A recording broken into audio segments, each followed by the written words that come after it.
The sad day on the weekend, because that's the end of the season, not playing finals, and then it probably only gets worse having to make those decisions, which we've sat over for 12 months at least in some cases. Obviously the boys have had their opportunity, but someone like Mark Locke, that's been our captain at 18s and VFL level, it was a very tough decision to let him go, along with the other boys. We like to think we've given them as much opportunity, but in all the cases, I think the boys have helped set the foundations for this football club. They've had a huge part to play in the foundations of our footy club, our culture of our footy club, and not only the work they've done in the community as well. So we can't thank them enough, but because of the way our list and our club has come together, with our 17-year-olds, obviously our draft concessions, our uncontracted players, the talent pool's risen fairly quickly, and and as I said, there's a human side of our footy club as well to say, well, we don't want you hanging around our club and not having those opportunities to play senior footy. Which one was the hardest to tell? I know they're all difficult in their own way. Was there any more than others that was tougher? Oh yeah, I mean, splitting them to be is unfair, but I think as I said, Mark Locke's probably the hardest one, because of he was let's be honest, he was the face of the club up until Carmichael arriving and then Gary coming, and as I said, he led us through the 18s period really well. He's professional. The VFL year much the same, and then obviously with the talent pool rising, it was limited opportunities, and look, we played him at round 2, and as I said to him, it wasn't because of to say thanks for the first 2 years. He earned that spot. Obviously it was a diabolical that night. We made some changes. He was one, and then through his own form and obviously the form of others, he struggled to get another opportunity, and I think his body let him down in some cases this year, but it was unfortunate, but that's probably been the hardest one to handle. He's his last 2 years, he perforated his kidney last year through his own courage, which is fantastic.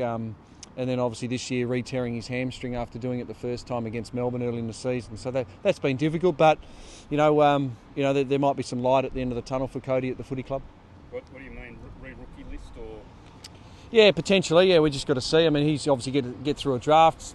Someone like all the boys we release. Hopefully they, as we say, they don't get their opportunity with us, and hopefully we've grounded them enough they might get an opportunity elsewhere, and if that happens, fantastic. We'll have to wait and see with Cody. Is that one of those ones where Rory Thompson surprised you, and like a few months ago you would have thought, well, we'll give Cody another chance anyway because he's a key defender, and then suddenly a kid jumps up and holds down a spot?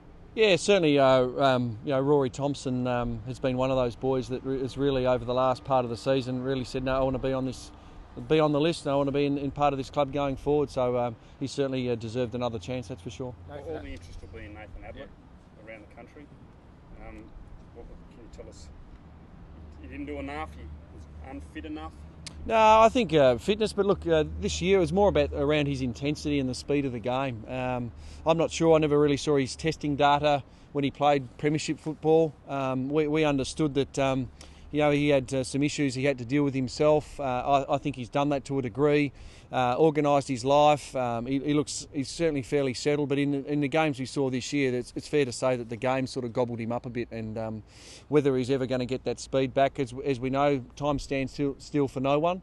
We have to move forward, and probably another 12 months. We felt as a match committee that he wasn't going to be up to the level of speed that and again where the game's gone to, we just didn't think he was going to be up to scratch, so we had to make that call. Lou, did Gary try and fight to save him or anything like that? Or did that weigh any decision at all? Or? No, Gary was aware of our decision. We spoke to him, and I think only as when I say duty as coach, you speak to your captain. And we sat down with Gaz this morning and went through all the players, obviously including his brother.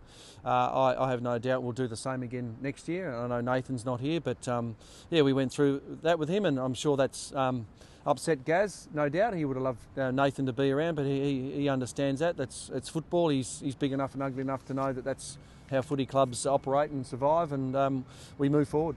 Just quickly, was it disturbing, Bluey, the stuff about Nathan Bock? There might have been a leak from your club. I know it's still being investigated. Was that disturbing to hear about that? Well, it is, as you say, it's an investigation, and I can't comment. It's an AFL investigation, and that's ongoing, and I'm sure the club in time will make a statement around that.